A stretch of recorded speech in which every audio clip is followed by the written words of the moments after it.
Olá para todos, eu sou Crônio Marins e este é o 38º vídeo de Mentes Holísticas, Fractais, a rugosidade do universo. Bem, nós já falamos sobre caos, estamos caminhando para falar sobre a teoria da complexidade, mas entre estes dois assuntos nós vamos falar sobre algo muito interessante, ainda pouco conhecido e com uma beleza natural. Eu estou falando dos fractais ou da geometria fractal. Estamos falando da velha e nova disciplina da geometria. Polígonos, vários lados, vários ângulos. Como ensinado na escola, triângulo, 3 lados, 3 ângulos. Este é um triângulo equilátero, os lados iguais. Um quadrilátero com os 4 lados iguais é um quadrado. Um pentágono com 5 lados. Um hexágono, heptágono, octógono, eneágono, decágono com 10 lados. E todos têm os lados iguaizinhos, são figuras lisas, planas. Platão queria saber que tipo de sólidos poderiam ser formados tendo como faces estes polígonos. Sólidos de Platão são apenas 5. O tetraedro, a pirâmide, formado por 4 lados triangulares. O hexaedro, ou o cubo, formado por 6 lados quadrados.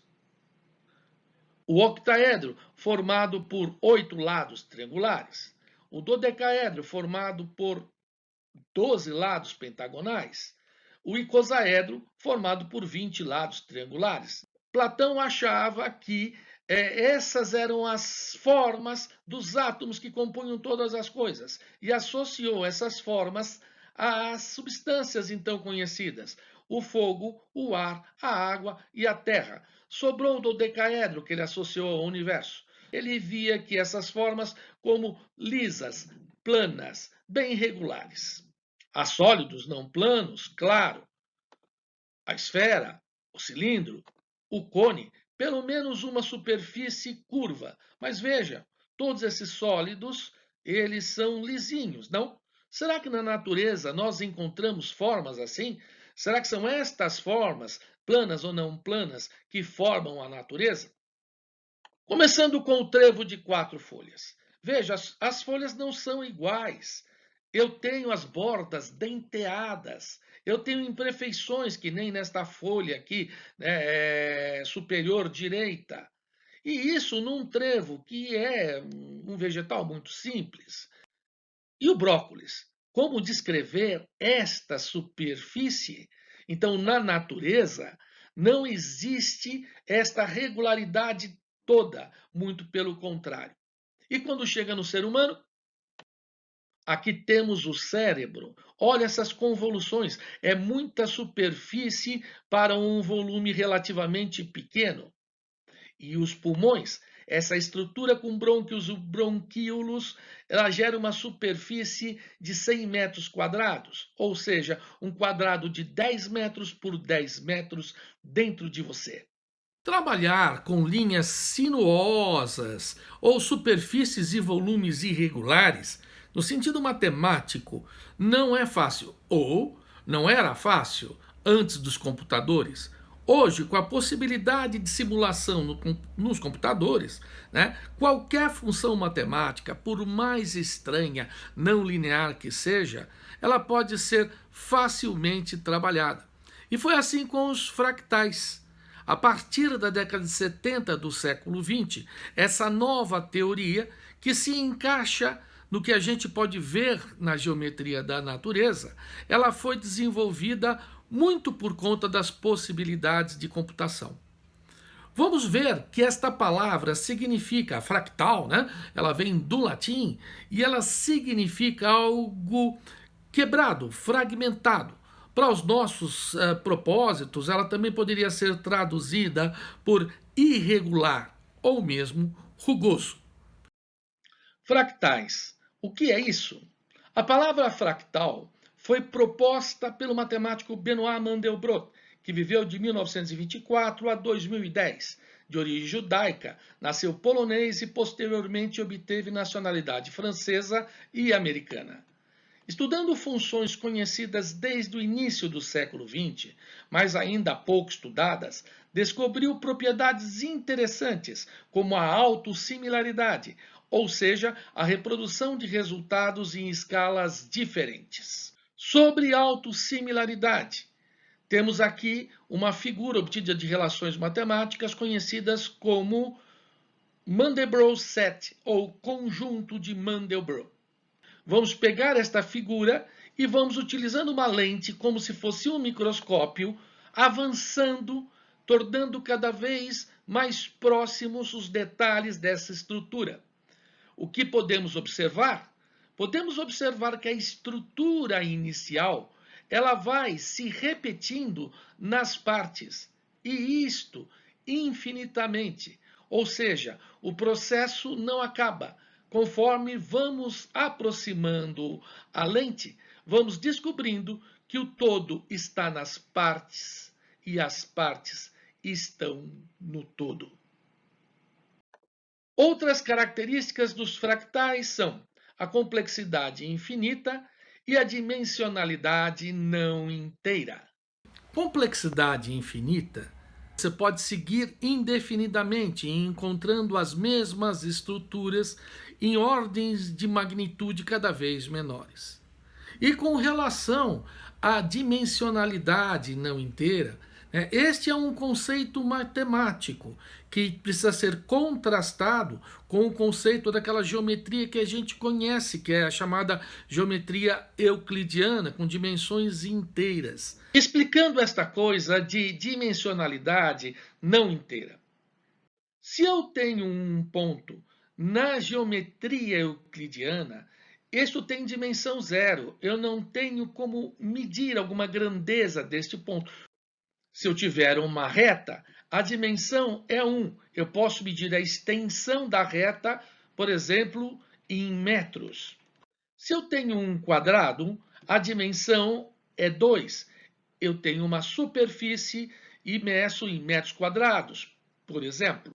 Se eu tenho um cubo, suponha este um cubo bonitinho, regular, eu tenho uma dimensão 3. Eu meço o volume e meço em metros cúbicos, por exemplo. Na geometria fractal é diferente. Aqui temos a mesma reta, dimensão 1, como na situação da geometria euclidiana. Se eu gastar barbante para medir esta reta, eu vou ter um tanto de barbante em centímetros ou metros. Se eu desenhar uma curva mais sinuosa, observe que no mesmo espaço unidimensional da reta, eu vou usar mais barbante. Até aí, tudo bem. Mas, se eu fizer linhas tão próximas que possam ser consideradas como uma superfície, então eu posso matematicamente aproximar isto, né, de uma superfície, ou seja, a dimensão não é mais um de reta, mas também não pode ser 2, porque não é uma superfície perfeita. O que nós temos? Algo entre 1 e 2. Do mesmo jeito, se eu tiver uma sucessão de pontos que quase seja como uma reta, na geometria fractal, eu posso ter, então, uma dimensão entre 0 e 1.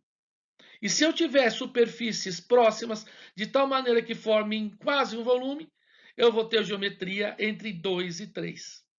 O Rio Amazonas e seus afluentes, quando eu olho no mapa, por exemplo, gera um fractal com uma dimensão de 1,85, mais ou menos.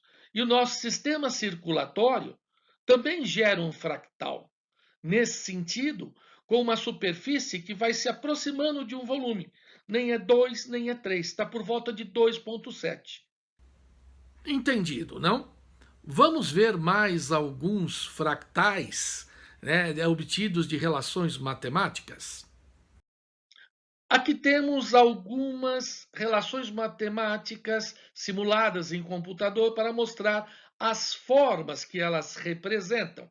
Fractais. Uma primeira, uma segunda forma fractal, uma terceira. Muito bonitas, não? Mas são relações matemáticas.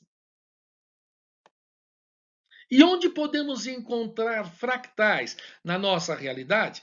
Por incrível que pareça, por todos os lados. Em contornos de mapas, em flocos de neve, na forma das nuvens, em formações vegetais, em órgãos animais como pulmões e cérebros. A conclusão de Mandelbrot: no mundo, muita coisa que à primeira vista pode parecer lisa, na verdade possui rugosidade natural. Bem, na realidade, né, os fractais, eles podem ser descritos com modelos matemáticos, mas aquelas propriedades, né, de autossimilaridade, de complexidade infinita, né, elas param em um determinado momento. E não, então temos coisas, né, com certa similaridade em várias escalas, com uma complexidade que vai até uma certa magnitude. Ou seja, né, matemática é uma idealização da realidade. O fato, entretanto, é que as estruturas fractais estão aí. E o conhecimento delas já proporcionou muitos progressos. Por exemplo, né, você pode simular relevos e com isso, em filmes, você tem aquela sensação de realidade em planetas diferentes. Isso é feito com a teoria dos fractais. E uma coisa até mais séria, na medicina hoje, estudos sobre a fisiologia humana é feito através da ciência dos fractais, calculando-se a dimensão que nós deveríamos ter para uma determinada estrutura corporal e a dimensão realmente encontrada. Já se sabe, por exemplo, que alguns tipos de câncer apresentam dimensões maiores, então você pode identificá-los, as estruturas cancerígenas, tá? Através dessa teoria de fractais. E nós vamos evoluir muito, muito. Na verdade, talvez a nossa vida seja fractal, porque a gente pode identificar anos bons e anos ruins, não podemos? E dentro de cada ano, meses bons, meses ruins, e dentro de cada mês, dias bons, dias ruins, nós fazemos isso. Então é a similaridade, né? A reprodução em várias escalas, em várias magnitudes de tempo. Pois é, nós vivemos nesta estrutura universal, onde o caos, a fractalidade e a complexidade coexistem. Nós vamos nos aprofundar disso, falando da complexidade na próxima semana. Se inscreva no canal e venham conosco para um novo vídeo de Mentes Holísticas. Até lá!